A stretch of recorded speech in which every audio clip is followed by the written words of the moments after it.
Srisailam dam తర్వాత next మేము వెళ్ళిన ప్లేస్ వచ్చేసి పాలధార పంచదార. ఏజ్డ్ పర్సన్స్కి కొంచెం డిఫికల్ట్గా ఉంటుంది వెళ్ళనీక. సో మిగతాదంతా బాగుంటుంది వ్యూ కానీ ఏం కానీ. ఇందులో స్పెషాలిటీ ఏంటంటే వాటర్ అనేది 2 డిఫరెంట్ కైండ్స్ ఆఫ్ టేస్ట్ ఉంటుందంట. అండ్ పిల్లలకి భలే ఇష్టం ఉంటుంది, వాటర్ అంటేనే చాలా ఇష్టపడతారు కదా. అండ్ నా పాప కూడా చాలా ఎంజాయ్ చేసింది.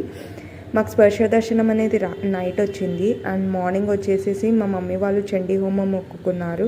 సో ఇక్కడ శ్రీశైలంలో చండీ హోమం చేస్తే చాలా మంచిదంట.